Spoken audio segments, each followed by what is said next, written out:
Agora sim. Esse esquenta aqui antes, eu vou te falar, viu, meu? A gente nunca vai poder fazer um... Como é que é aquele making off, essas paradas aí, né? Behind the scenes. Behind the scenes, esquece, jamais. Eu vou te falar, muito mais interessante do que o que a gente grava. Bom, mas é isso, né? A gente está aqui no nosso 54º encontro. Vamos torcer para que ao longo do nosso bate-papo aqui o nosso zagueiro central, Rodrigo, chegue na área para a gente poder ir mais para o ataque, porque ele é a garantia, né, da nossa defesa.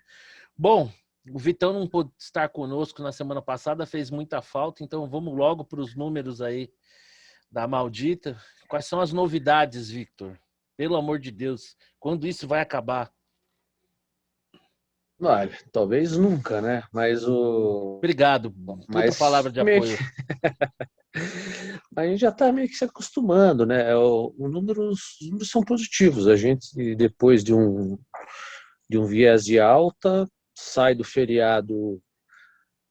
A véspera do feriado estava 9, agora está em 8, deu uma aumentada, talvez aumente nos próximos 2 dias ainda um pouco, mas quando você compara o número vis-à-vis o número sem feriado, você vê que tem uma tendência de queda, ainda mais lenta do que a gente esperava, mas continua caindo em casos também.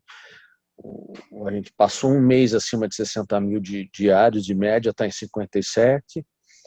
Ou seja, o número de casos não subia, ficava naquele platô de 60 e 65, agora está abaixo. Então, assim, há uma progressão favorável lenta, vamos dizer assim. 8 óbitos por milhão por dia é um número bem alto. Perto da América Latina, por exemplo, estamos numa posição momentaneamente melhor, porque é o único país que está caindo, os demais estão subindo. Caindo tanto em casos quanto em óbitos. Mesmo o Chile, super vacinado, fica lá naquele platô, deu uma subidinha agora, está em quase 6 por milhão, que é muito alto para quem tem tanto vacinado, né? Isso é um fenômeno que precisa ser entendido, Isso é um né, fenômeno Victor? que é uma pulga atrás da orelha, assim, porque tem a segunda dose, mas pô, já faz tempo, e os caras estão com muita gente vacinada, o Uruguai também é a E mesma porcaria. Vitor, lá no Chile só é a Coronavac, não é isso? 85% é Coronavac. Então, abre-se um. E é engraçado, porque individualmente você vê algumas pessoas que tomaram a Coronavac e depois fazem lá o teste, elas têm lá 70 e poucos por cento de imunidade. Não é que, mas de alguma maneira não sei explicar o caso nem do Chile nem do Uruguai. Mas enfim, nós estamos melhorando devagarinho. Deixa eu fazer uma pergunta para você, Vitor, que ela é pertinente nessa semana. E falaremos até um pouquinho depois disso, mas eu não posso perder a piada. Nós estamos melhorando ou estamos despiorando? Nós estamos melhorando. Estamos melhorando, tá bom. Que bom. É. Melhor assim, então. Melhor do Acho que que se despiorar. fosse despiorar, é se você esperar sair de 8 para 10 e for de 8 para 9. Aí talvez fosse uma despiora, né? Entendi. Estamos com de 9 para 8, eu acho que é uma melhora. Falaremos sobre despiorar a seguir. Meus amigos, alguma dúvida em relação... Ô, Vitão, uma coisa que eu tive percebendo, né, o número de mortes, ele naturalmente vem sendo divulgado normalmente de forma cumulativa.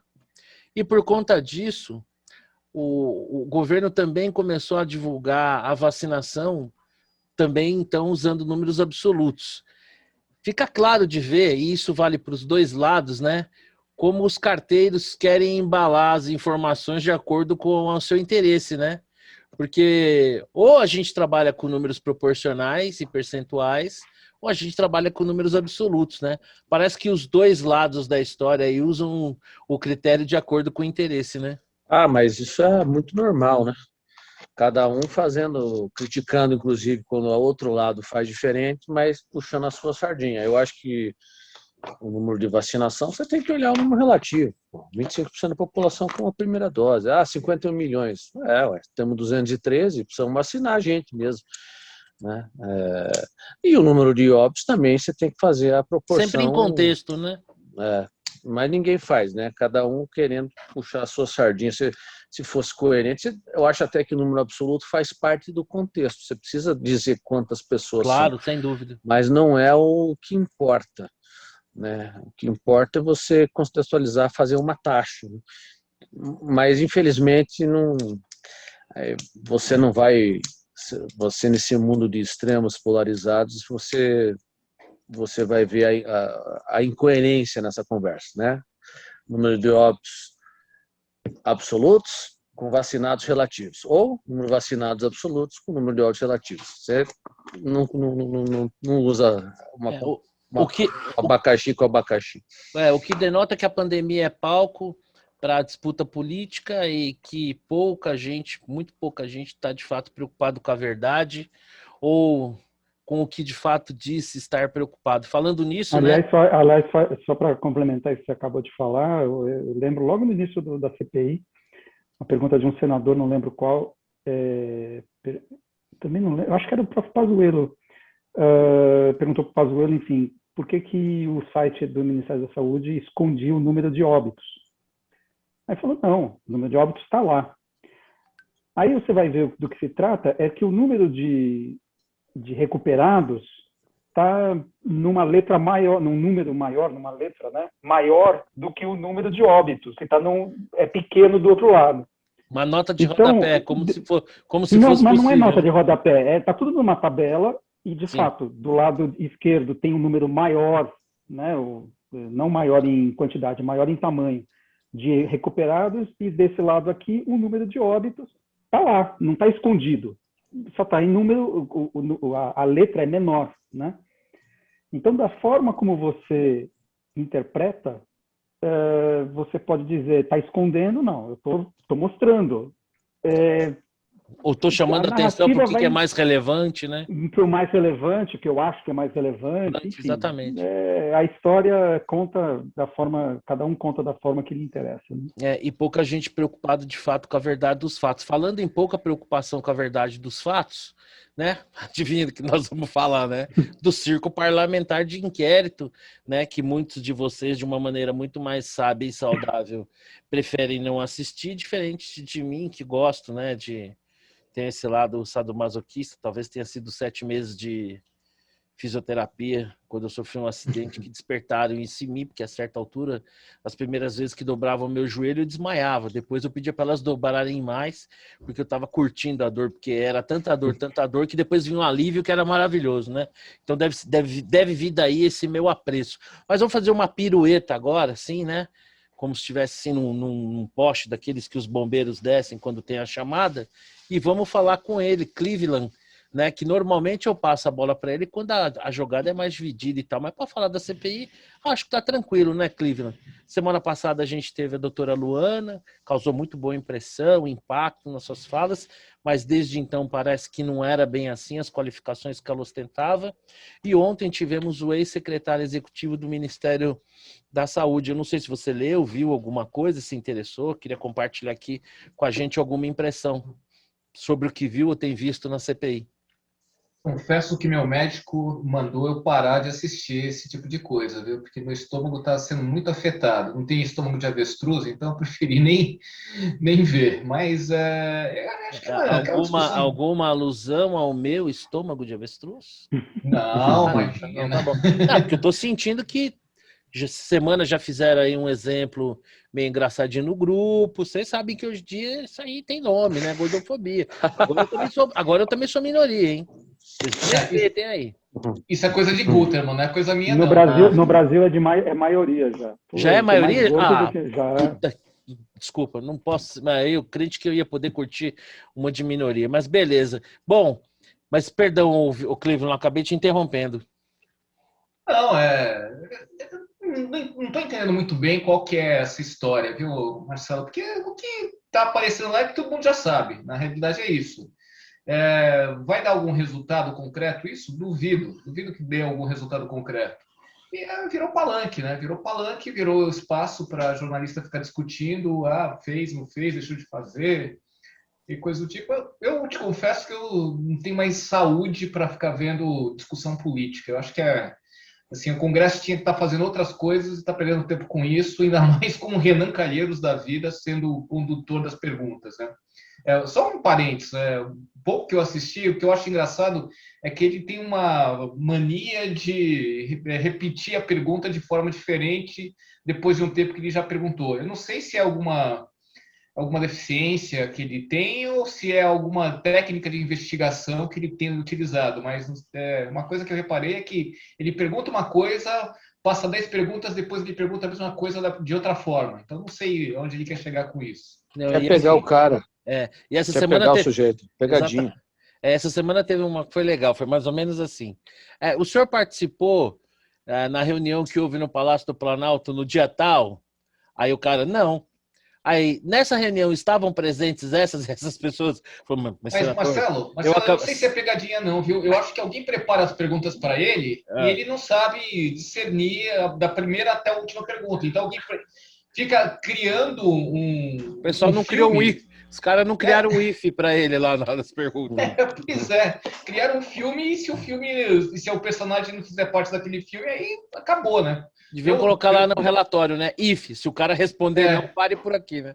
E aí, desse cara foi a mesma coisa. Bom, nessa reunião, o fulano disse isso, não, mas senador, eu já falei para o senhor 2 vezes lá no começo que eu não estava na reunião. Ô, Vitor, você tem dito aí, né, com alguma sabedoria, como eu disse no começo, que não tem acompanhado a CPI, pelo menos os depoimentos ali ao vivo, coisa que eu não resisto. Eu gosto de novela, imagina se eu não assistir a CPI. Né? E BBB, né? Pô, gosto de novela e BBB, pô, CPI é um prato cheio. Os personagens são muito mais divertidos, muito mais autênticos. Nós temos o senador Otto Alencar, que, pô, assim, merece um prêmio, cara, impressionante. Eu até, se eu tivesse assim uma capacidade de fazer edição, eu ia fazer os melhores momentos dele. É circense. Você tem visto alguma coisa, Victor? Nada. Zero. O que eu sei que virou a CPI da cloroquina, né? Só quero falar disso. O que eu entendo é que um assunto que está meio morto enterrado já, inclusive, né? E em relação a esse assunto, tem até uma observação. Lá atrás, em março de 2020, ou em abril, quando não se sabia de nada, essa era uma causa que é uma aposta. Qual o problema de alguém fazer uma aposta? Você tinha várias coisas, né? Várias situações, era a incerteza, da mesma maneira que o sujeito... Tinha pouca desvantagem, ou quase nenhuma, porque é um remédio muito acessível, então, barato. Você faz uma aposta uma no possível colaboração. No meio de uma incerteza, faz uma aposta. Até aí tudo bem. Porque mesmo quando governos fizeram, por exemplo, acordos com as farmacêuticas, todos eles eram apostas, porque você não sabia se ia dar certo ou não vai dar certo. Acho que o grande erro aqui particularmente do presidente, foi insistir num negócio que depois, com o tempo, foi meio que descartado. Ele podia mudar de assunto, né? Mas isso não, sabe, tá bom. Foi uma aposta que não deu certo, mas lá atrás ninguém sabia também de nada, se ia dar certo ou não dar certo. Então, assim, óbvio. A gente teve médico famoso que teve Covid e tomou, né? O caso do Davi Uípe aqui em São Paulo. Assim, né? Também, agora vai ficar criando uma celeuma, já passou, entendeu? Então, eu acho uma perda de tempo enorme. Inclusive, na época, o Dória até meio que se vangloriou, né? Tem alguns vídeos aí mostrando isso, né? O próprio... Puxa vida, Dr. Drauzio Varela, lá no comecinho, né? Que tinha uma visão que ele imaginava de uma coisa totalmente diferente do que acabou acontecendo. E você, Xará? Tá na turma do pessoal aí que não tem muito saco de ver a CPI ou chegou a ver alguma coisinha? Não vi nada, não. O que me chamou a atenção, tendo contato com grupos de visões diferentes, né, sobre esse governo, como, sem ter visto nada, você tem narrativas completamente opostas sobre como foram os depoimentos, principalmente das 2 médicas, né?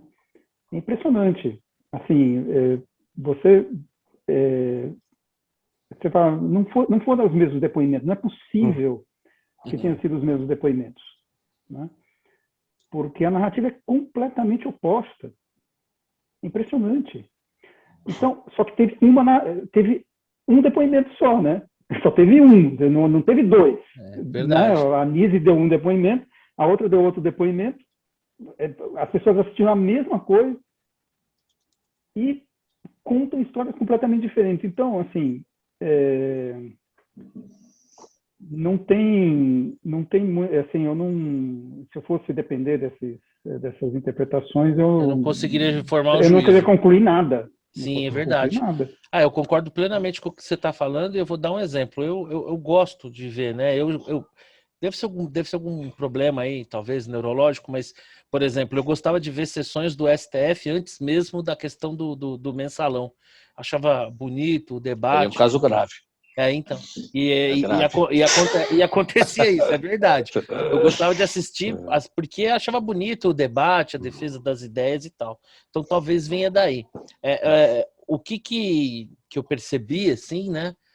Pelo menos esse é o meu olhar e cada um tem o seu, mas, por exemplo, no noticiário em geral, especialmente o depoimento do ex-secretário do Ministério da Saúde, assim, você não tem uma repercussão textual, uma reportagem, né? Não foi reportado, olha, fulano perguntou isso e ciclano respondeu aquilo.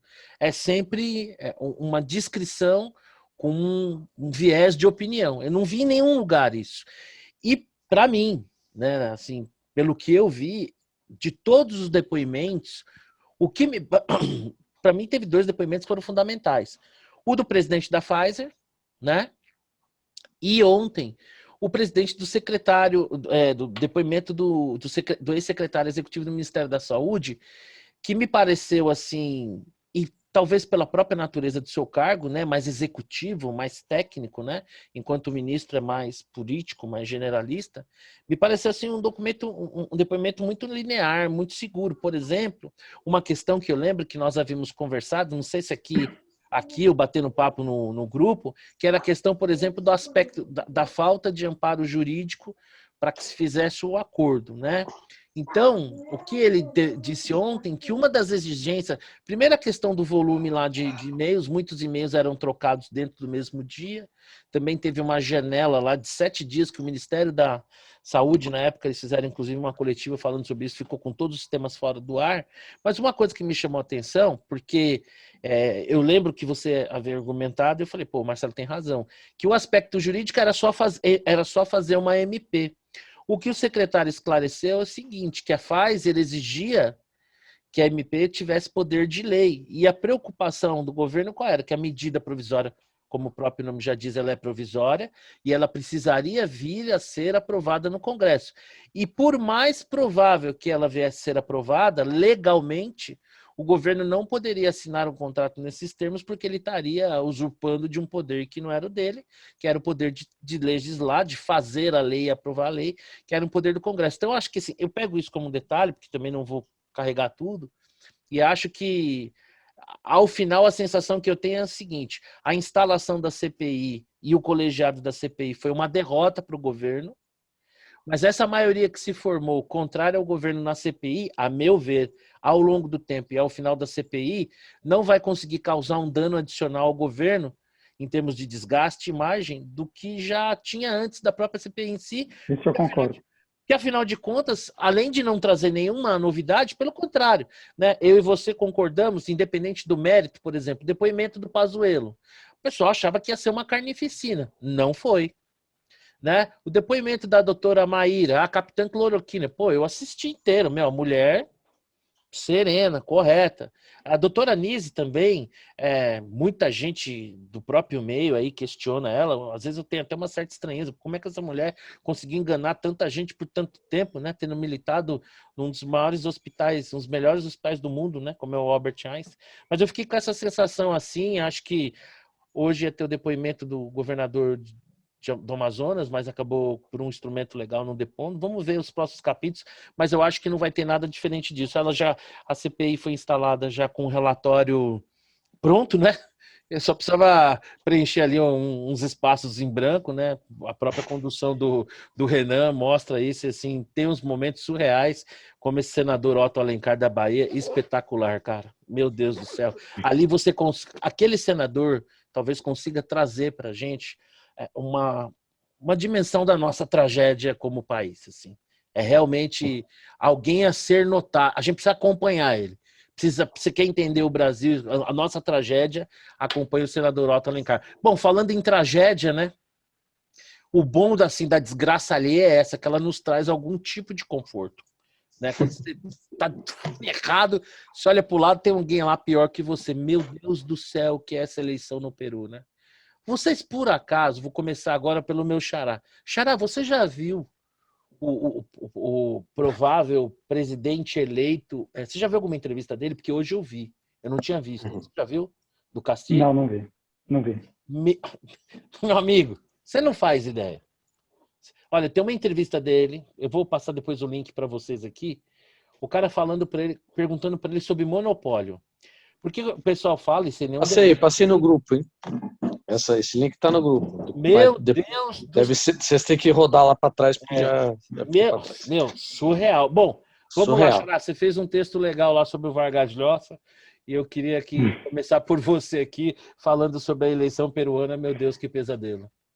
Então, na verdade tem história, né? Porque teve 3 presidentes, né? Depois que o polonês lá foi caçado pela Lava Jato local lá, teve mais 2, enfim. Tá uma confusão dos diabos lá, né?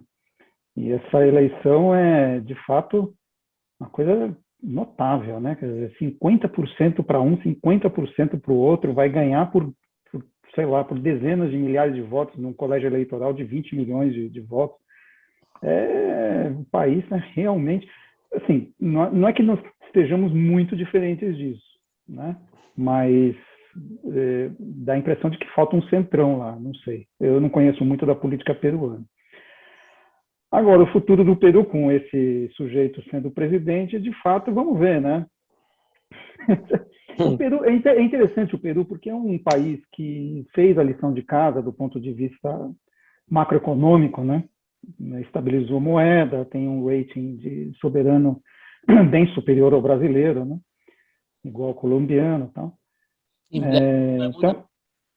Então, vamos ver, né? Porque nenhum país faz isso sem ter instituições, né? Você não consegue chegar nesse ponto de organização macroeconômica sem ter um mínimo de institucionalidade, né? Isso aí não é por acaso, né? Então, eu não conheço, confesso minha ignorância, mas dado aonde eles chegaram, me parece que não vai ser fácil de lapidar esse, né? É diferente da Argentina, que nunca chegou lá, né? A Argentina, ela vem aos trancos e barrancos e assim, a eleição do Alberto Fernandes é só a continuidade do desastre. No Peru, não. No Peru, eles estavam vindo bem, claro, tem muita gente lá, não, porque a desigualdade, porque não sei o que e tal. Bom, ok. Né? Mas do ponto de vista macroeconômico, né? Então, essa é minha curiosidade, ver como é que um sujeito desse vai lidar com o arcabouço jurídico institucional que levou o Peru a esse ponto, né? Nas propostas dele, entre outras coisas, está uma Assembleia Constituinte. A sensação que eu tenho, olhando de fora, e é um fenômeno em menor escala, mas parecido talvez com o que aconteça no Chile, é que para você chegar a esse amadurecimento de fazer a lição de casa, né, ela exige sacrifício por muito tempo para começar, em algum momento, a reverter aquilo em resultado concreto.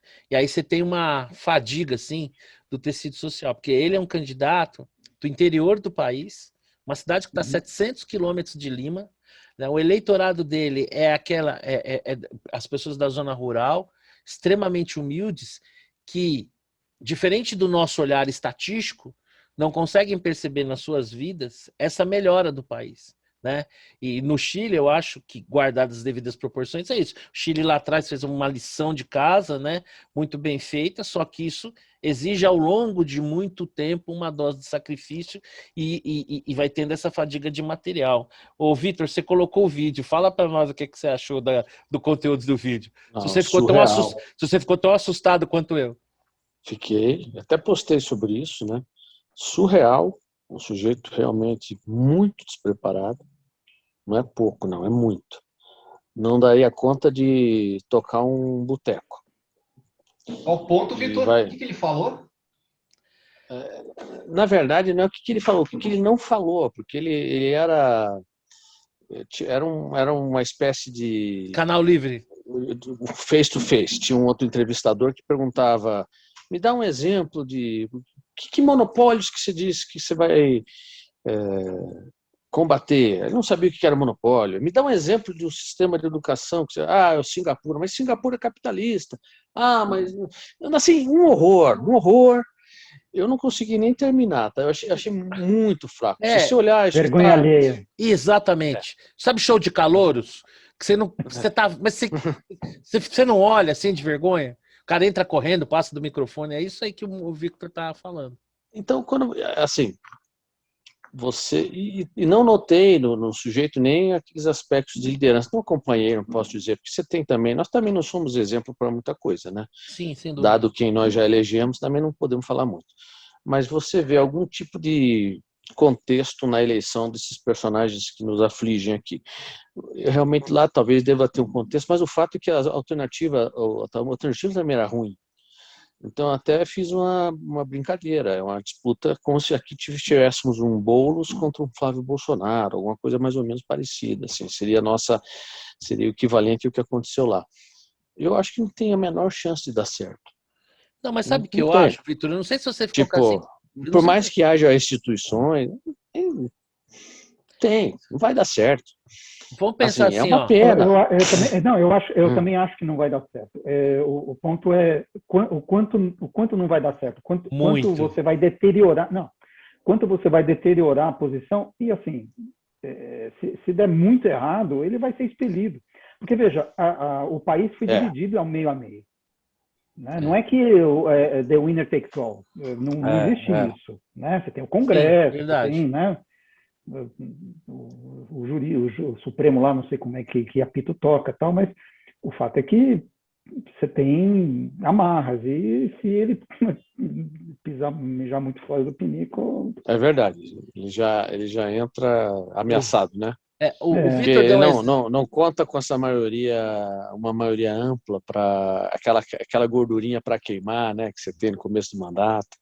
Não tem nada disso.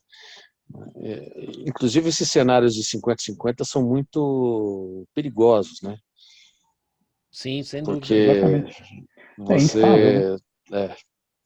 O Victor deu um exemplo agora como se fosse uma disputa do bolo com o Flávio Bolsonaro, mas assim, se o Victor me permitir, não é, cara. Porque assim, você vê o Boulos falando, ele engana bem. Não. Você vê o Flávio Bolsonaro, eles conseguem ser articulados. Nesse caso, não, ele tem uma dificuldade talvez até seja a disputa do cara do PSTU. Ele tem assim, até uma dificuldade. A sensação que você fica vendo o vídeo é que ele tem até assim, uma certa limitação cognitiva mesmo, sabe? Até tem uma certa dificuldade de articulação, de falar assim o elementar. Não fala isso, a gente foi 6 anos liderado. Cara, a Dilma é uma PhD perto do camarada. Acredite, você vai ver o vídeo, você vai falar, você não exagerou. Você não exagerou. E ele tem uma peculiaridade, ele tem alguns traços também de reacionário. Então, sim. É como se ele fosse um comunista conservador. É isso, entendeu? Tipo, pena de morte, contra o casamento gay. Né? Cara. É uma combinação muito rara, cara. Muito rara. Ô, Cleveland, você chegou a ver alguma coisa aí dos nossos irmãos peruanos? Não, a única coisa que eu tenho acompanhado é que tem, de novo, a gente tem uma lava-jato lá também, né? Então, isso me chama a atenção como a corrupção corrói todas as instituições e cria situações que permitem que qualquer um ascenda o governo. Porque você cria uma falta de credibilidade nas instituições quando você tem isso, que você começa a apelar para qualquer coisa que apareça, né? Então, o populismo ganha força num ambiente como esse, né? Então, é muito complicado. Acho que você acertou na pinta. Agora, ô Xará, eu li aquele seu texto brilhante lá criticando o Vargas Llosa, né? e compartilhei da sua crítica, mas eu vou te confessar. Não, a crítica é para o FHC, não para o Sim, Vargas sem Llosa. dúvida. Não, é que você, é claro, né? Cada um tem um FHC que merece. Mas assim, você sabe, rapaz, que depois que eu vi esse vídeo aí, que eu não vi o vídeo, o link que o Victor postou, mas acabou sendo o mesmo vídeo. É o mesmo, é o mesmo. Rapaz, eu vou te falar, viu? Olha, por mais louco que possa parecer, eu vou te dizer um negócio, eu acho que dá para entender. Porque você vai ver, depois você vai me falar. Não dá, veja, o texto justamente ao contrário. Eu acho que o Vargas Llosa tem mais não é coerência, enfim, cada um é coerente com a sua própria Sim, história, lógico. mas ele de fato é um intelectual mais à direita, e o Sim, FHC é sem um dúvida. intelectual mais à esquerda. Sem dúvida, sem dúvida. Mas dá para entender ele, assim, nesse caso ainda mais, assim. E olha que é terrível mesmo, né? Porque do outro lado, Jesus, né? Gente envolvida com o que há de pior. Bom, falando de pior, vamos falar de despiorar, né? Xará, normalmente eu passo a bola aqui, mas eu vou começar aqui e talvez até de forma, talvez até surpreenda. O Vinícius Torres Freire, se eu não me engano, é o nome do articulista, a memória não estiver me traindo. Essa semana ele fez um artigo, né, falando da despiora do PIB brasileiro, né? Obviamente que os fãs mais ardorosos do Bolsonaro caíram matando, né? Dizendo o seguinte, pô, o cara não consegue nem reconhecer que as coisas melhoraram. Curiosamente, eu sou bloqueado por esse jornalista no Twitter, acho que no Facebook dele, não lembro bem. Devo ter falado alguma coisa que ele não gostou, mas eu vou defender ele aqui.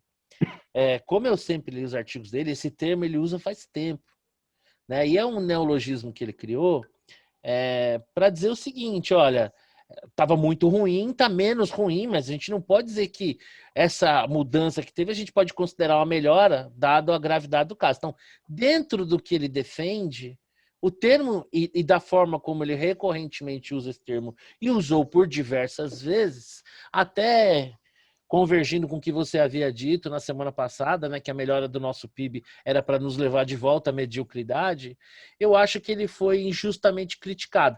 Claro, ele pode ter um viés, o olhar dele, ser crítico ao governo, mas eu acho que o uso do termo não foi errado, e especialmente no contexto, porque não é algo novo, não é algo que ele fez agora.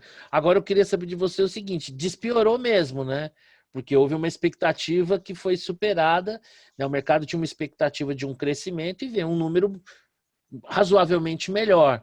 Então a pergunta é, melhorou ou despiorou? O que você acha? Você concorda que despiorou? Despiorou. Veja, despiorar para mim é igual a melhorar, não tem, essa aí é uma discussão bizantina, não leva muito a lugar nenhum. O problema para mim é sempre em tudo em economia é isso, né? Você pode enxergar o copo meio cheio, meio vazio, sempre. O que Qualquer está por coisa. trás do número, né? Porque você pode fazer a leitura da forma como você quiser, a interpretação do jeito que você quiser. É óbvio que está melhorando. E é óbvio que a gente está ainda num nível abaixo do que estávamos pré-pandemia. As duas coisas são verdadeiras, né? E também é óbvio que o nosso crescimento potencial não melhorou uma vírgula nesse processo. Então, a gente vai voltar para a mediocridade depois que acabar de ocupar a capacidade ociosa. Então, tem leituras para tudo que é gosto. Aí não conheci, enfim, o articulista, nem a expressão despiorar, né? Mas, para mim, é semelhante, não, é sinônimo de melhorar, né? Só o contexto que ele diz é só pelo contexto, né? Tá ruim, Sim, tá menos ruim, né? Só menos isso. ruim. É, Perfeito. é isso aí. E você, Vitor, o que tá achando dessa melhora dos números? Tão cético quanto o meu xará? Ou esses números aí a gente pode se entusiasmar e quem sabe pega no tranco e a gente fura as resistências?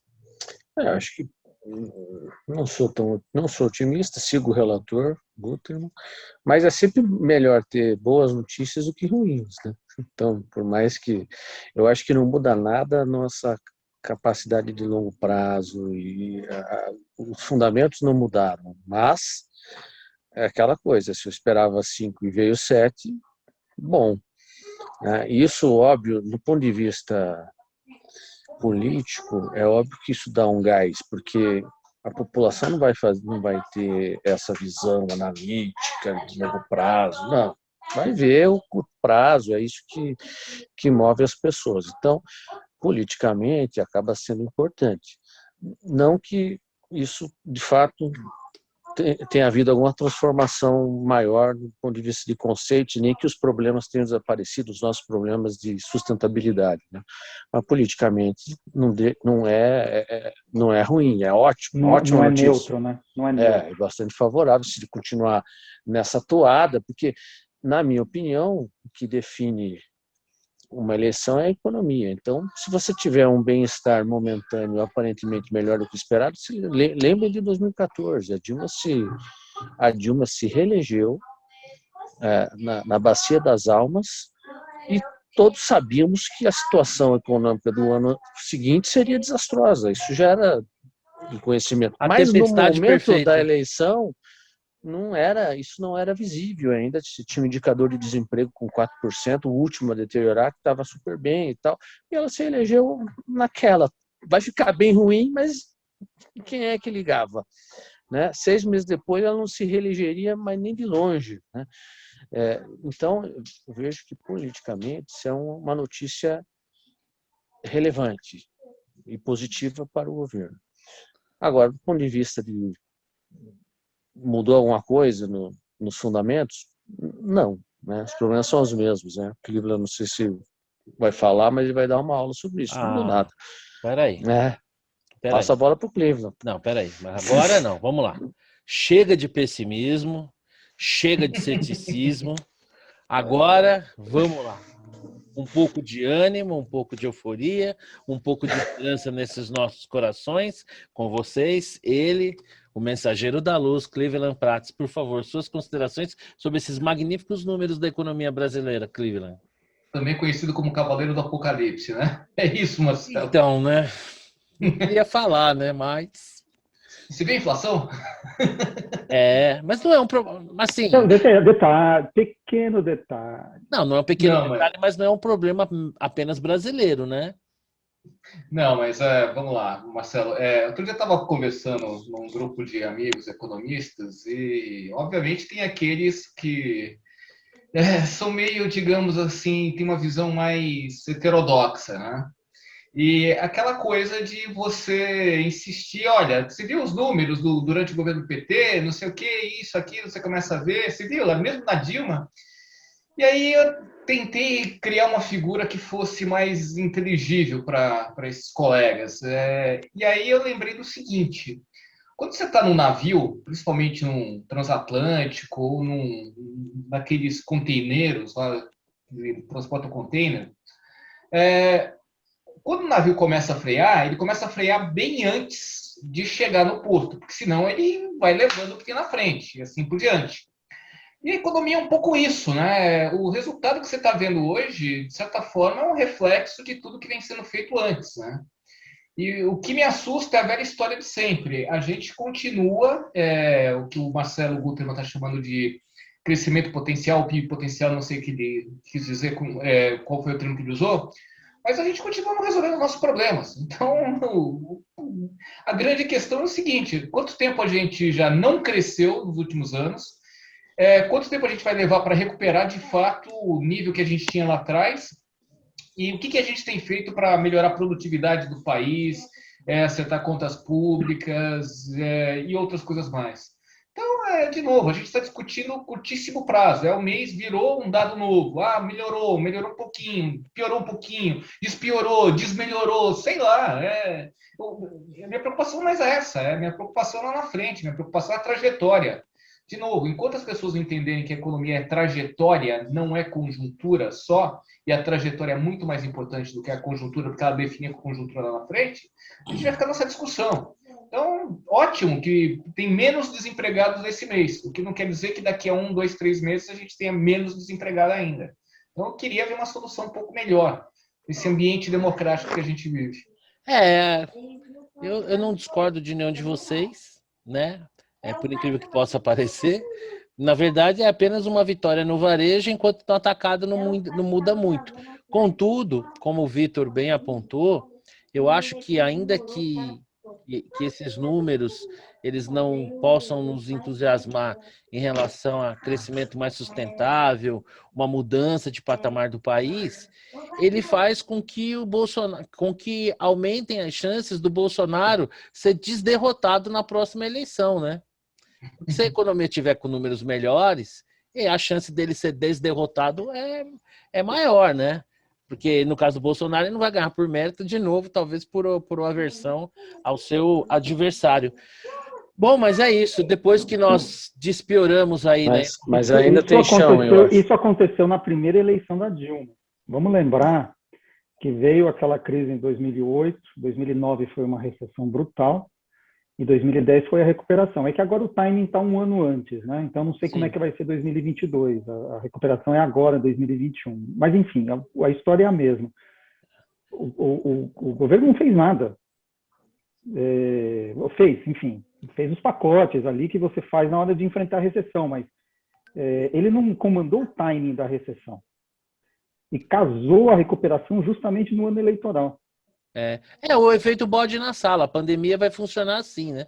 Você chegou numa situação de tamanho estresse, de tamanha fadiga, e simplesmente superar a pandemia vai dar uma sensação de alívio, de melhora, ainda que seja para voltar para aquela mediocridade que você muito bem apontou.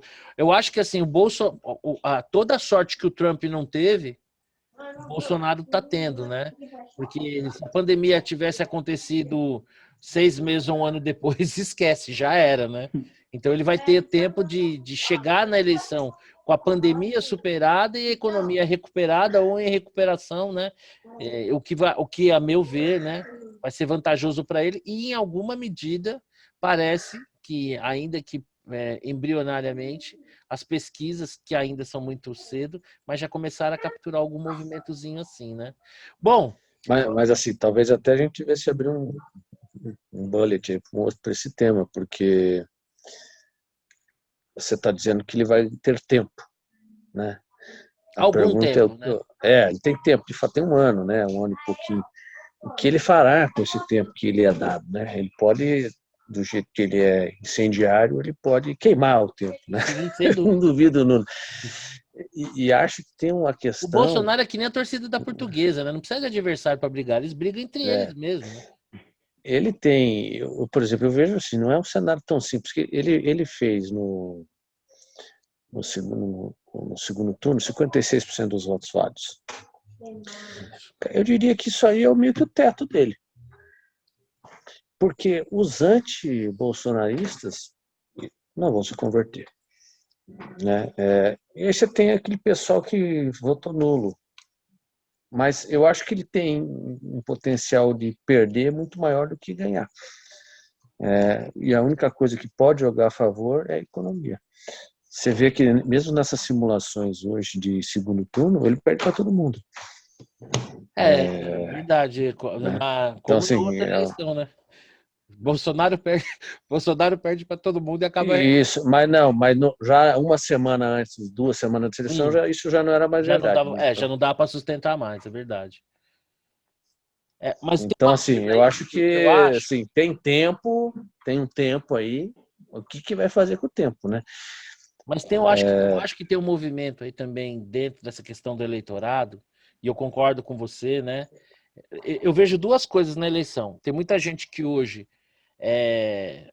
antes de ter que pôr a mão na massa mesmo e votar, diz que não vai votar, mas na hora do vamos ver vai votar, com nojo, mas vai. E acho que o Bolsonaro teve um ganho, um avanço no eleitorado no Nordeste, que eu acho que ele bateu um rolo aí, um voto da classe média contra 2 ali do Nordeste. Eu acho que ele teve um avanço ali num território em que o PT era soberano. Então, assim, eu acho que essa é uma questão também que vai contar aí no final. Claro que tá cedo ainda, e a gente tem que ver, porque o Bolsonaro não precisa de adversários, né? Ele tem ele mesmo, e como a gente já concluiu aqui, né, num dos nossas unanimidades, ele não pode ver uma casca de banana que ele vai correndo para cima, né?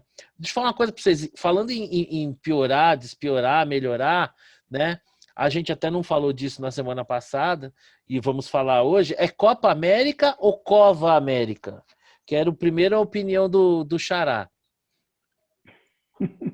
Olha, eu confesso que tenho um mixed feelings em relação a esse assunto. Porque, bom, você primeiro, em princípio, você tem campeonato de tudo quanto é jeito rolando, né? Campeonato Brasileiro, Copa do Brasil, Libertadores, Sul-Americana, tá tudo rolando, né? Só parece ser meio Pan-Americano hipócrita. de ginástica olímpica, Então, rolando na Rede Globo. tá tudo, né? Vai ter Olimpíada no Japão, se bem que é outro país, tudo bem. Então, parece meio hipócrita você criticar a Copa América, né? Por outro lado, efetivamente, é diferente a Copa América das outras competições, porque vem todas as delegações ao mesmo tempo para o Brasil. Agora, não vai ter torcida, né? Então, sei lá, quantas pessoas virão para o Brasil, né, efetivamente? Parece ser pouco, né? Não sei, parece muito barulho. É mais um assunto em que o presidente toma uma posição e aí você tem... Perfeito, né? Perfeito. Então, sei lá. E aí, Vitor, Copa América ou Cova América? Taça Rio, né? Essa é a qualidade desse torneio, é a Taça Rio. É um torneio de segunda.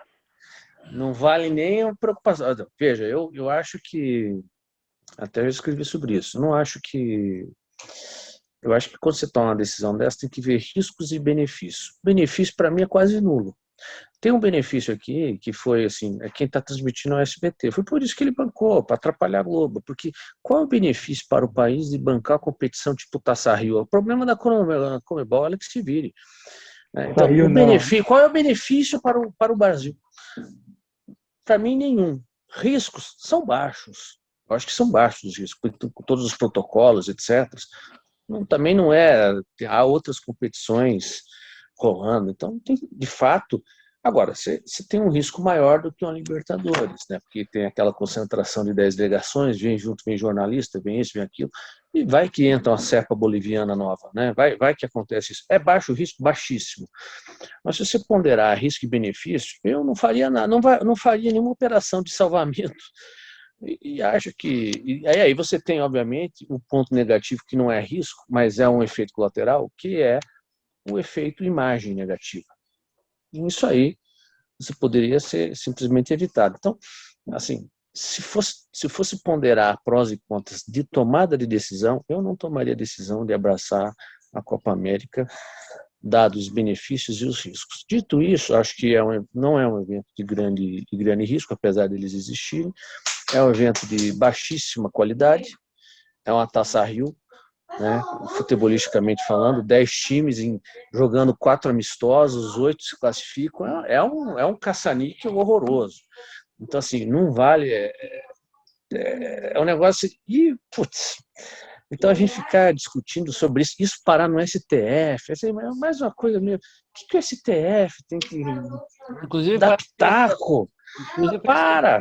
O STF deu 48 horas para o Bolsonaro explicar a derrota do Palmeiras ontem nos pênaltis. Assim, agora, eu particularmente, eu não abraçaria essa causa, pelas razões que eu expus. Eu acho que os benefícios são inexistentes, com riscos baixos, mas existentes, e com risco de imagem atrelado. Eu, se fosse a Conmebol, talvez nem fizesse essa competição, porque a América do Sul ainda é o único lugar no mundo que a Covid ainda está pegando. Então, muda a data. Os caras ficam fazendo Copa América a cada 2 anos. Isso aí virou é uma Taça Rio, né? É um torneio de segunda. Então, a gente está aqui discutindo por um negócio de pouca relevância, na verdade é essa.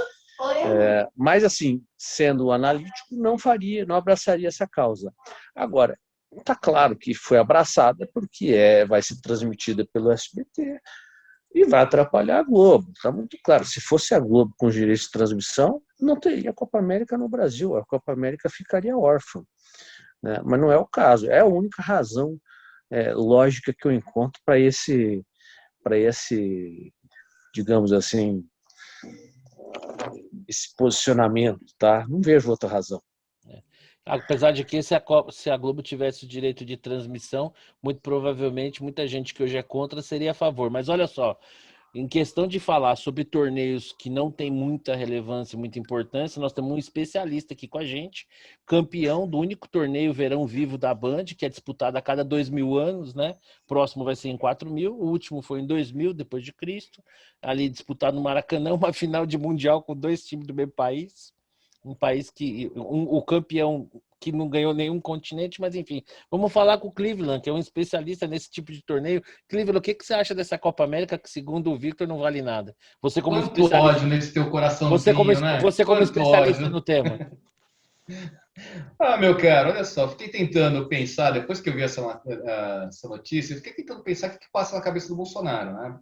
A primeira coisa foi o que o Vitor falou, né? Tem um ganho aí associado ao fato de você ter ao lado um SBT que tem um alcance bom e você vai ter um aliado interessante sob o ponto de vista político, digamos assim, né? Pode ser isso.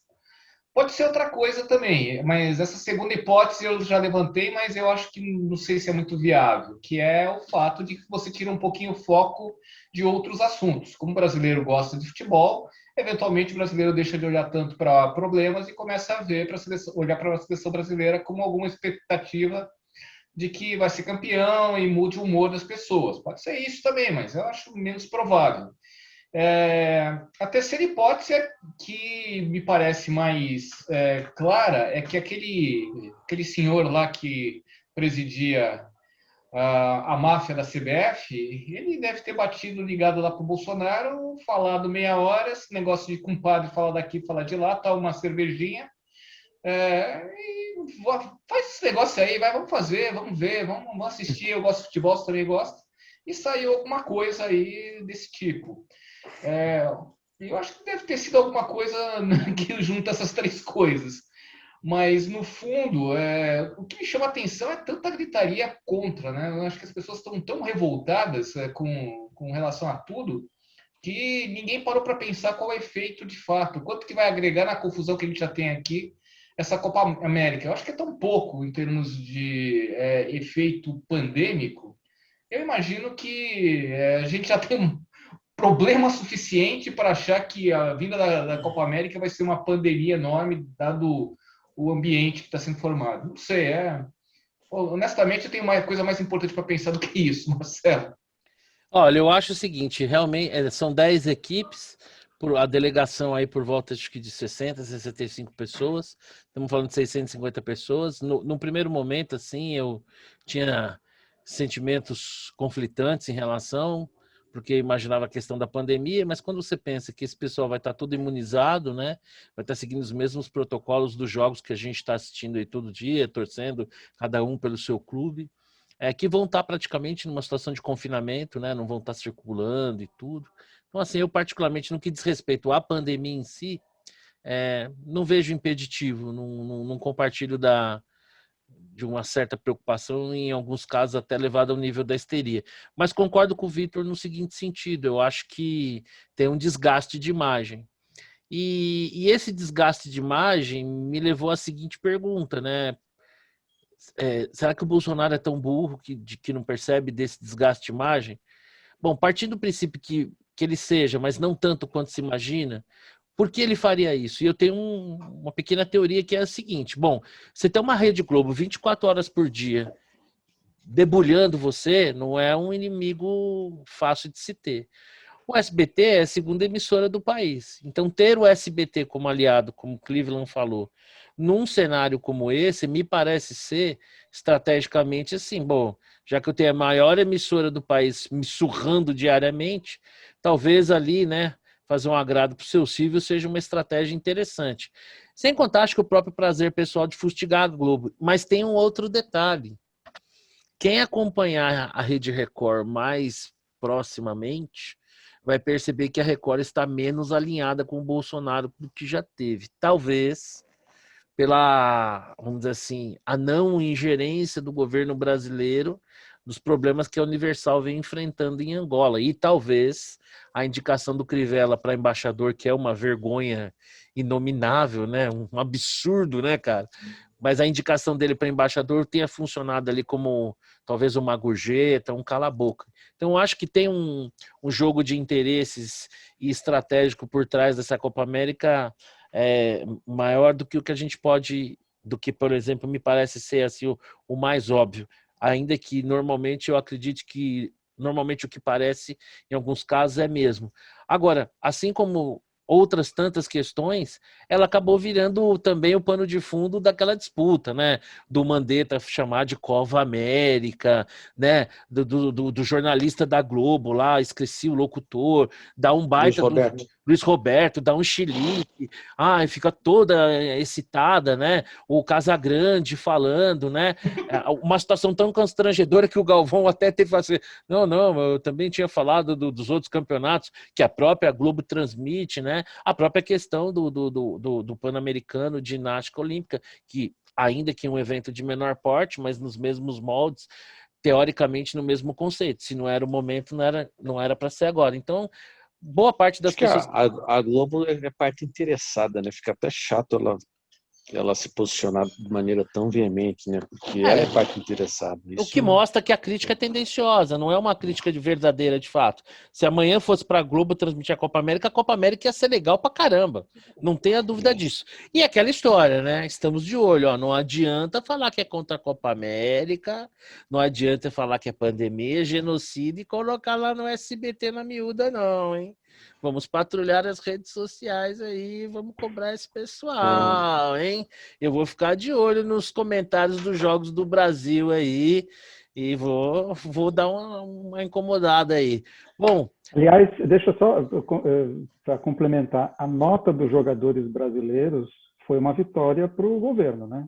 mas Porque totalmente. foi anódina, né? Nossa, soma zero.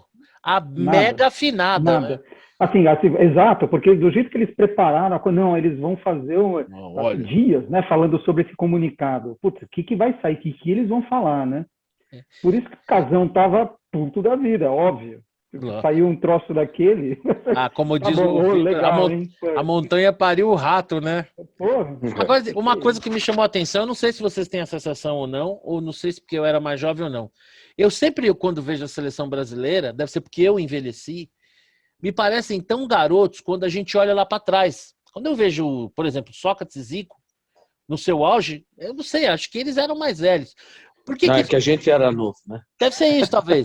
Não, deve ser, porque, por exemplo, quando eu vi ali o Casimiro, né, com aquele olhão arregalado, falei, ele vai anunciar a Terceira Guerra Mundial aí no dia que eles falarem, bicho. Porque no jogo da eliminatória, acabou o jogo, ficou aquele gato e rato ali com o repórter da Globo, que nós vamos falar e tal. Aí eu vi, né? Agora eu entendi, né? Ele estava assustado, porque ele não tinha muito mesmo o que responder, né? E aí você pensa, né, cara? Bellini, Carlos Alberto, né? Dunga. Aí o capitão da seleção, tadinho do Casimiro, bichinho. E, mas não sei, esses caras todos não viveram nesse tempo maluco que a gente vive de polarização. Talvez reagisse de igual, né? Eram tempos mais fáceis. Não sei, eu acho que, sei lá, acho que tinha não sei, acho que não sei, a gente gosta acho que a gente romantiza o passado, sabe?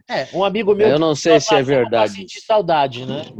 Mas no passado também tinha outras polarizações, enfim, imagine, época de ditadura militar. Mas não podia falar nada, né, Guto? Na Era tudo é verdade, tudo na miúda, tal. Mas na década de 80, né, redemocratização e tal, democracia política, nessas coisas, a maioria dos jogadores não estava nem aí também. Exatamente. Assim, era uma minoria da minoria que falava alguma coisa, que se posicionava. Putz, não era assunto. É que na verdade ele não tem obrigação nenhuma de se posicionar. Nenhuma. Exatamente. A função dele é jogar bola, né? Exatamente. Como que cobrava muito o Michael Jordan, né? Não sei se vocês viram aquele fantástico documentário do Chicago Bulls. Muito bom. Cobrava o posicionamento dele, né, político, e ele é um cara que não fazia, e era criticado o documentário do Pelé. Exatamente. Exato. Né? O Juca Kfouri cobrando o cara, tava, porra, sério, o Pelé. Brincadeira, né? Mas no final das contas eu concordo com você, Xará. Acho que foi uma vitória para o governo. E tem mais, né? A seleção virou uma pedra no sapato da esquerda, porque na sua última conquista lá, eu lembro dos jogadores comemorando com o Bolsonaro, né? As pessoas que são mais simpáticas ao Bolsonaro, que usam a cor verde e amarela acabam usando as suas camisas da seleção brasileira, não pela serem amantes da CBF, mas enfim, pela a questão da cor. Bom, mas falando aqui de futebol, vamos falar, né, dessa noite maravilhosa que nós tivemos ontem, né? A dupla felicidade. Eu desconfio que o sinal vai cair em algum lugar. Semana passada foi ridículo. Semana passada foi ridículo. Foi o jogo? Eu nem sei quanto foi o jogo do Corinthians. Perdeu? Empatou o quê? Primeiro jogo foi -1-1. Já caiu a conexão lá. Semana passada ele tá usando. Perdeu ontem, não? Não, ontem não. Ontem eles conseguiram empatar com o Atlético de Goiás. Não, foi -1-1, foi um jogo horroroso. Quer dizer, e o jogo do Palmeiras, que foi maravilhoso, né? Palmeiras nos alegrando desde 86 com a Inter de Limeira, né? E com tantas passagens maravilhosas desde então, Asa de Arapiraca, e ontem mais um. E o Palmeiras, eles precisam contratar alguém que sabe fazer conta lá, né? Porque aquele Luiz Adriano lá, os caras fizeram um levantamento das últimas disputas por pênalti do Palmeiras, acho que, sei lá, eu não lembro exato o número, mas deve ser uma coisa assim, de 8 pênaltis, o cara errou 6. Então alguém podia ter anotado num papelzinho e falar, puta, não sei, eu acho que talvez não seja uma boa ideia ele bater pênalti. O fato é que o CRB fez uma festa linda, né? E nós aqui, já nós do São Paulo, recebemos um Independence Day e depois de ter dado uma alegria temporária ao povo sofrido do Piauí, restabelecemos a verdade das coisas. O seu Santos ganhou fora, né, Xará? Quando eu vi o Palmeiras perdendo, bom, tudo bem, o Atlético Goianiense é time, não dá para tirar sarro, mas eu pensei, pô, eu estou dando pouca importância a essa classificação, porque não é assim trivial ganhar desses times. Esses times são o próprio São Paulo sofreu, depois é claro, nocauteou, mas sofreu, perdeu o primeiro jogo, os primeiros 15 minutos foram, pesadelo, né? Pesadelo. Inclusive teve gente que já ficou comemorando no grupo. Tomou o gol, já estava todo arvoradinho lá, né? Ai, o que tá acontecendo no Morumbi, né? Vou te falar também, mano. Então, esses times não são bobos, né? Não, então tem que dar importância para a classificação. Infelizmente o Cleveland se exemplificou por instantes, mas olha, eu vi uma preleção do Silvinho, tem um vídeo rolando aí, cara, emocionante, bicho. Olha, de arrepiar. Imagina um cara, jogador profissional, ouvindo aquela preleção do Silvinho, como aquilo deve mexer com o camarada. Meu, deve mexer com o cara de um jeito, deve dar um sono. Deve dar um sono, cara, que o cara entra no campo, acho que ele não consegue chutar uma bola. Jesus do céu. Isso sem contar o áudio maravilhoso que tá rolando na internet de um corintiano muito feliz, fazendo ponderações sobre o Silvinho dando treino de pullover em Itaquera, e o cara fala, meu, aqui é Itaquera. Coisa linda, esse áudio é espetacular. Bom, Vitor, por favor, fale do nosso Vasco da Gama, hein? Muito bem. E como grande... Classificamos. Se classificou. Os grandes se classificaram, né? Classificamos na Bacia das Almas com um empate sofrido contra o Boa Vista United. Tudo calculado. Potência do futebol carioca. Estamos super bem. Temos um ponto na segundona, né? 2 jogos, 1 ponto. Estamos na ZR. É um ano lindo. Promete. Promete. Eu vou sair dagora, vou parar de brincar. Enquanto não houver torcida de volta no estádio, a situação do Vasco é assim, é muito ruim. É quase. Porque assim, quando tinha torcida, você ainda tem o São Januário a favor, mesmo com um time muito ruim, você ainda conseguia alguma coisa, né? Jogando em casa. Sem torcida, não tem, isso não tem relevância zero onde você joga. E aí o time é ruim demais, né? É horroroso. Quase um Cruzeiro. Quase um Cruzeiro, né? Um Botafogo. E sem torcida, putz, você apanha em casa, né? Por quê? Não tem torcida. Você vê um time lá, como é que foi quem foi que nos bateu na primeira rodada? Foi um timeco aí qualquer. Foi lá de 2-0, São Januário, não sei quem foi, mas foi um time ruim aí. Se tivesse torcida com, sei lá, Bota 15 mil pessoas lá e, sabe, talvez era outra conversa. Ameaça os Então, caras na hora que estão chegando. então, o cara joga sente o pedra clima. no ônibus, né? O cara fica um Enquanto pouco não assustado. voltar a torcida por cento, eu temo até cair para a terceira divisão Calma, nessas Vitor, não é condições. assim. Calma, Eu mantenha estou a calma. muito Tá nervoso cedo. com isso. Tá cedo, mantenha a calma. Eu, por exemplo, estou iludido, novamente iludido, estou acreditando, entendeu? E assim, hoje, sinceramente, a minha grande preocupação, eu tenho muitos amigos corintianos, agora eu vou falar sério. Mausa aí, Rodrigo. Mausa aí, Eu tenho muitos amigos corintianos e eu sempre falava para eles, ó, vocês não comemorem a construção desse estádio porque o corintiano de verdade deve lamentar. Esse estádio vai acabar com vocês. Bom, o resultado tá aí. A situação do Corinthians é deplorável. Eu realmente estou com o coração apertado. Eu estou muito preocupado que ao final desse ano, né, uma legião de amigos possa novamente sofrer o dissabor de ter que disputar uma Série B. Então eu quero crer. A Série B é bom. Mas é Em chato. breve vai Forja, ser. né? Bom, nossa.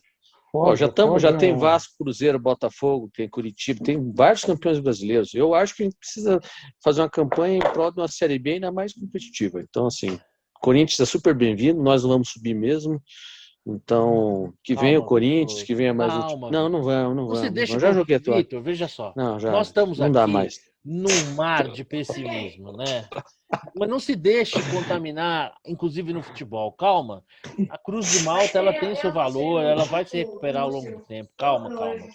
Bom, meus amigos, vamos para as nossas considerações finais. Vamos ver aí se a gente retoma a conexão com o nosso amigo Cleveland. E, curiosamente, uma coincidência incrível, teve problema de conexão de novo enquanto falávamos sobre futebol. Eu vou começar com o Xará. Xará, se você quiser compartilhar. Opa, ele voltou. Ele voltou, o Boêmio voltou. Ora, acabamos de falar de futebol. Acabou. Acabou. Pô, não deu nem tempo de eu falar, que pena. Ô, Xará, você quer compartilhar alguma coisa? Eu vou compartilhar aqui. Se Né? quiser, tá liberado, tá? Deixa eu compartilhar aqui só um minuto. Vamos lá, peraí. Cadê você? Você quer que eu fale isso para ele quer namorar comigo? Você quer falar isso? Não. Bom. Vamos lá. Muito bem. Minha bola fora vai. Isso aqui foi na sexta-feira a decisão do Exército, a gente acabou nem comentando. Verdade, deveríamos ter comentado. Deveríamos ter comentado, agora é que me ocorreu. A decisão do Exército de não punir, né, disciplinarmente o Pazuello. Na verdade, a minha bola fora é dividida aqui, porque é para o Exército, mas principalmente para o Bolsonaro, porque ele fez isso de caso pensado para forçar uma situação. Enfim, eu não sei realmente, ou espero não saber, eu tenho medo de querer saber o que vai na cabeça dele, entendeu? Então, minha bola fora vai para o Exército e principalmente para o Bolsonaro nesse episódio. Minha bola dentro vai para esse rapaz, Diogo, como é que é o nome dele? O goleiro do CRB. Não sei se vocês viram a disputa de pênaltis ontem. Eu não eu ouvi, eu não vi. Então, ele foi eu assisti. Ele foi bater o 7º pênalti. E quando eu vi ele indo para a marca da Cal, eu falei, puto, o CRB ganhou. Diogo Silva. Diogo Silva. Se esse cara marcar o gol, porque você tem que ter coragem, né? O cara é goleiro, né? Vai bater um pênalti em cima do goleiro da seleção brasileira. Sim. E ele bateu tirando sarro do Everson. Ele deu uma corridinha e tal. Puta, o Everson não viu a cor da bola. Falei, esse cara vai pegar o próximo pênalti. Tá escrito. E não deu outra. Porque o cara se encheu de uma confiança tal que não tinha jeito de fazer gol no cara. Né? Então, é o herói da noite. É o cara que E você me deixa dar dentro. um pitaquinho na sua bola dentro? Eu estava Pois indo não. para casa ouvindo no rádio, depois do jogo, o técnico ou um dirigente do CRB falando, a torcida estava pedindo a cabeça desse camarada aqui, ó. É mesmo? A torcida estava Do pedindo a cabeça. goleiro? Há 3 jogos, 4 jogos atrás. Mas ele é Aí. frangueiro. Então, a torcida. Esse cara foi o Então, responsável pelo segundo rebaixamento do Vasco.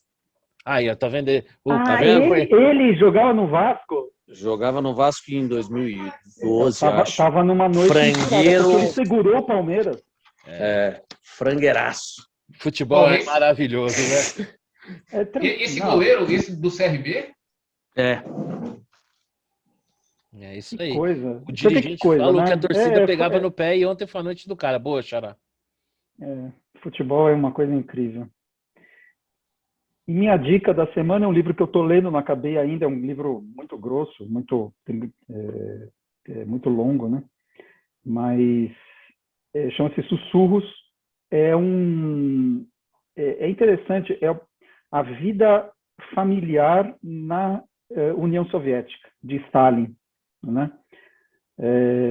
Então, é interessante porque não tudo bem, tem a história, tal, você mais ou menos já conhece como é que era o esquema, mas ele vai entrando no âmbito da família e como as pessoas reagiam ao sistema, né? Um pouco, você lembra claramente de 1984, impressionante. Em várias ocasiões, quer dizer, como as pessoas, mesmo sendo ferradas, tinham a maioria, né, não todas, mas a maioria tinha essa com um dever de amar o sistema, Submissão. estamos construindo mais do que isso. Não era só submissão, não era só passivamente. Tinha alguns tal, mas a maioria, na verdade, estava construindo um novo amanhã, estava construindo um novo ser humano. Então, era tudo em função dessa construção do novo ser humano. É uma coisa incrível. É uma coisa realmente... É um experimento antropológico, assim, de fato é bem interessante. Então, minha dica aí da semana para esse livro. É isso. Quem vai, o Cleveland ou o Victor? vai lá, Vitor. Tá no mute, Victor.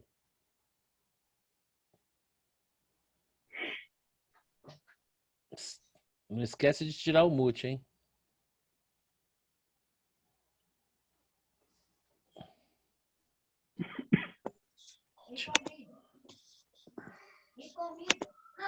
E aí, Vitão?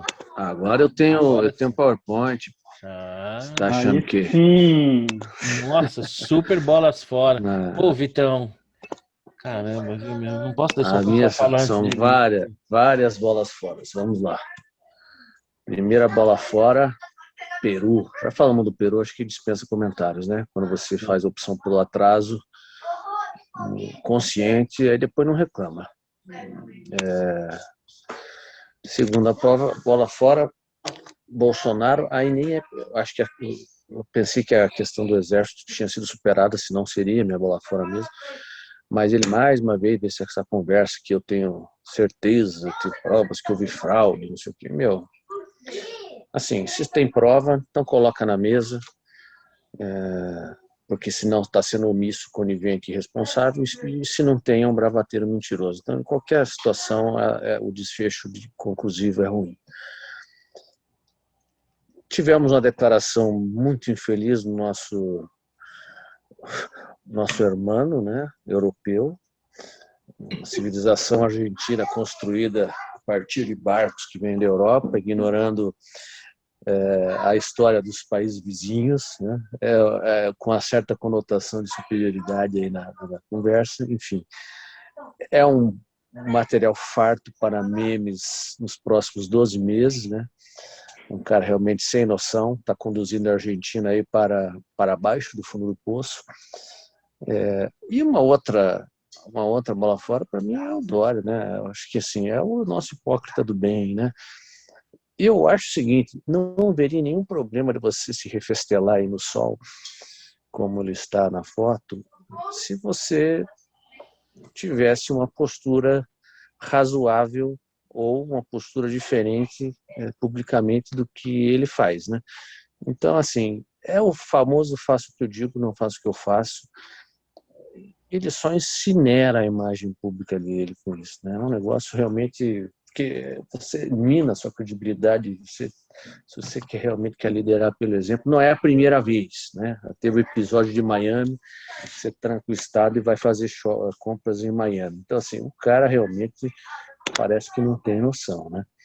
São 4 as bolas fora, não tem bola dentro, nada. Essa semana passou zerada, não sei, não tenho o que dizer, né? Infelizmente, nenhuma bola dentro. E como sugestão, esse documentário que eu até já postei na minha timeline, pareceu assim, meio que do nada como sugestão, um documentário antigo de 1998, conta a história de sobreviventes judeus húngaros de Auschwitz.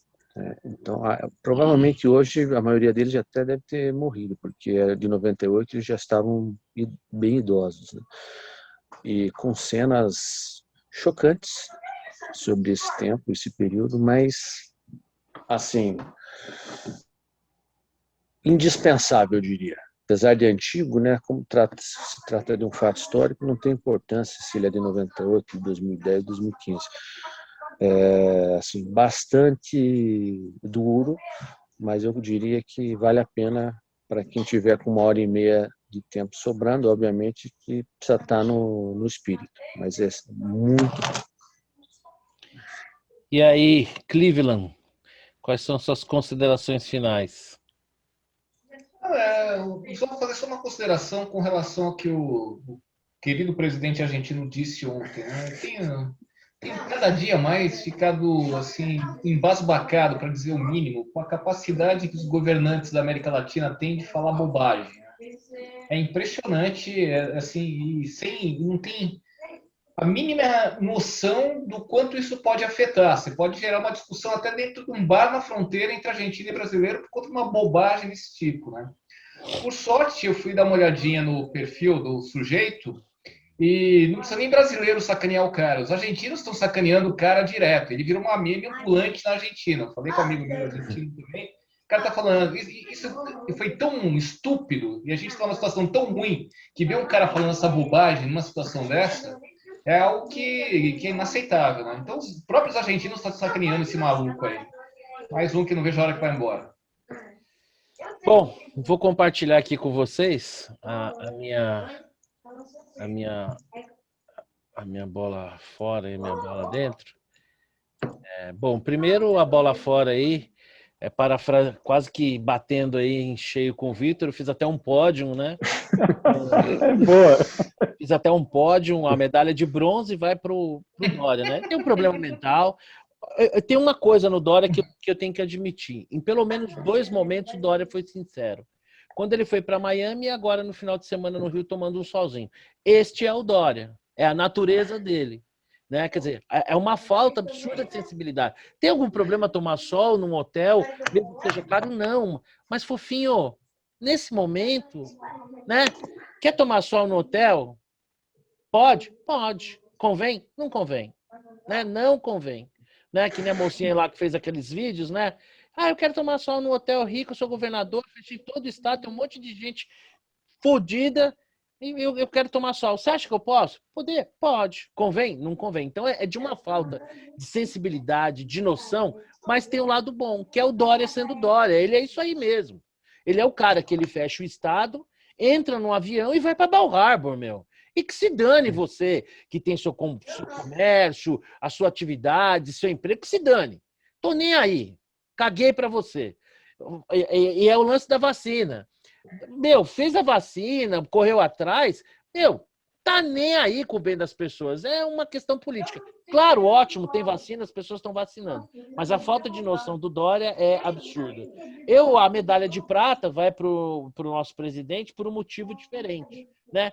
Alguém lá do TCU fez um desses estudos dos tempos que nós estamos aqui e deram para o Bolsonaro e falaram, esse estudo está valendo. E o cara, assim, com um filtro zero, né, sai no meio de uma pandemia onde quase 500 mil pessoas morreram, e diz, olha, porque veja só, é muito provável que tenha talvez havido uma super notificação, pode ser que tenha acontecido.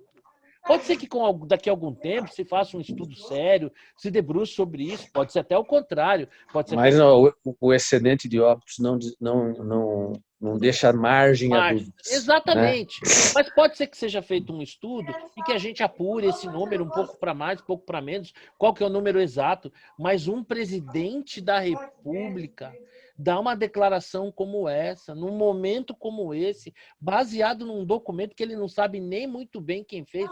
Isso mostra também como, apesar dessa postura instintiva do Bolsonaro, mas como ele está desprotegido no entorno dele. Como não tem ninguém que consiga pegar e criar uma barreira, um filtro. Não, alguém deu um negócio ali, ele já sai vomitando. Acho que o cara é incontrolável. É para no dia seguinte se desdizer como se tivesse falado, não, eu falei que ia chover, mas não choveu, não. Quer dizer, então, ele é incontrolável. A medalha de prata. Acho. Eu acredito que seja isso mesmo. Talvez tenha sido isso que tenha feito ele ganhar a eleição, mas como presidente, puxa vida, hein? Então a medalha de prata para ele, não. E a nossa medalha de ouro vai para o nosso presidente argentino, né? Que comanda uma nação espetacular, maravilhosa, uma nação que só vem evoluindo ao longo do tempo, né? Eu até escrevi um comentário, porque eu tive algumas vezes na Argentina. Na primeira vez que eu tive lá, eu tive que fazer aquele traslado entre os aeroportos, né? Entrei no táxi, pô, bonito aqui a arquitetura, comentei com o motorista, ele logo falou, né? Não, nós somos uma Paris aqui da América do Sul, né? Fiquei surpreso com a autoestima dele, né? Pô, bacana, né? Tem bastante autoestima, pensei comigo, nunca foi em Paris, né? Mas vai lá que seja, beleza. Né? E ali eu entendi por que fazem essas piadas os argentinos, né? Que diz que o argentino, quando quer suicidar, ele sobe no ego e pula, né? Entendeu? E ali eu comecei a entender um pouco daquilo, né? Então a Argentina, das vezes que tive lá, uma sensação estranha, porque parece que o tempo não passa, e uma das melhores definições que eu vi da Argentina é: na Argentina tá tudo diferente de um mês atrás, mas tá igual a 30 anos atrás, né? Essa é uma coisa assim perfeita. E assim, sorte nossa que viemos da selva, né? Porque a gente podia ter sido parido do mesmo buraco desse imbecil, né? Então a gente deu alguma sorte aí.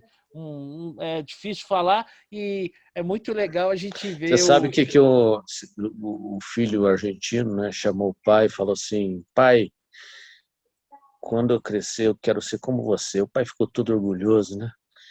Falou, mas, pô, graças, hijo. E por quê? Para ter um hijo como eu. É isso aí. Hoje outra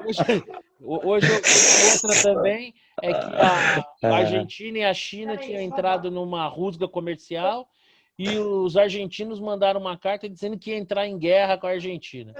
Nós vamos mandar não sei quantos caças, não sei quantos navios.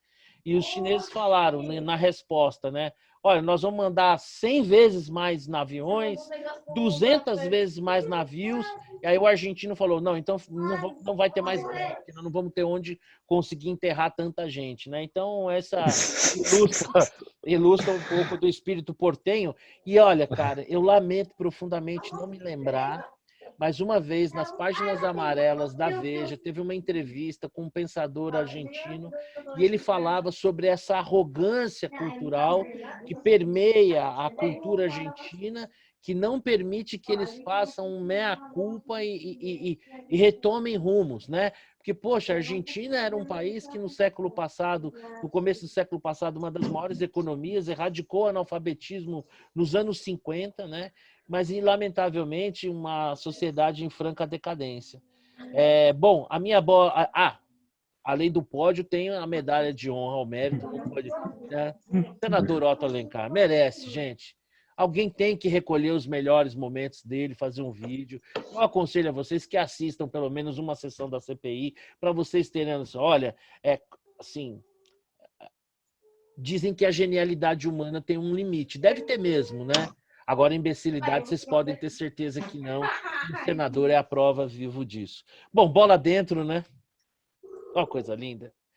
Um grande abraço ao pessoal do CRB, que nos proporcionou uma noite tão feliz ontem, né? Mandando a porcada mais cedo para casa, né? E também para o pessoal do Atlético Goiás, e olha que até me incluo aqui, há poucos dias atrás, opa, com um problema ali com o Cleveland, até me incluo aqui, porque o Atlético de Goiás é um time redondinho, ganhou de São Paulo, né? Mas ainda assim fica a minha gratidão pelo presente de ontem à noite. E para finalizar, a minha dica é um filme com Johnny Depp, um baita de um ator, né? Adeus, Professor, conta a história de um professor que está numa instituição mais conservadora e tem um diagnóstico, e aquele diagnóstico faz com que ele tenha uma mudança de vida. Não vou falar aqui para não dar spoiler, mas é um filme. Uma boa medida de quão bom é um filme é aquele filme que você consegue rir e chorar no mesmo filme, né? E aquele filme que você consegue rir mesmo ele sendo um drama, né? E esse filme ele faz a gente pensar, sabe? Tem uma atuação muito legal do Johnny Depp, que é um baita de um ator, e é um filme que faz pensar, é um filme que provoca emoções e fica aí como sendo a minha dica. Netflix? Prime, na plataforma Prime Video. E realmente, assim, um filme, assistam, é muito legal. Daqueles que faz a gente pensar. Bom, meus amigos, eu queria agradecer vocês, nosso 54º encontro, né? Já estamos no nosso 2º ano, já temos um ano completo, voltamos aqui à Conexão, uma coincidência incrível, se fala de futebol ali, tem um probleminha, mas beleza. E é isso, semana que vem a gente está aí, espero que na próxima semana, com o time completo. Eu já havia avisado o Rodrigo, antes de entrarmos no ar, né, que atrasos, ausências serão descontados ao final do mês, né, cada um de vocês ganha, eu não vou publicar aqui, mas em ordem de grandeza, não é por que vocês ganham $200 mil por episódio, né, que a gente não vai descontar nos atrasos. Então já mandei aqui uma notificação pelo WhatsApp para o nosso RH, né, a não ser que o Rodrigão entre no banco de horas, vai ser descontado. O nosso amigo Cleveland parece querer fazer uma última ponderação, por gentileza. Você pode falar em qual conta você está depositando esse valor para mim, que eu não estou sabendo? Naquela da offshore que você me passou, não vem da de João sem braço, não. Meus amigos, obrigado demais aí, é sempre bom encontrar vocês, divertido, né? E quem quiser assistir a gente aí, assiste que acho que é legal, e se não estiver assistindo, problema de vocês, que a gente está se divertindo, né? É isso aí, um grande abraço.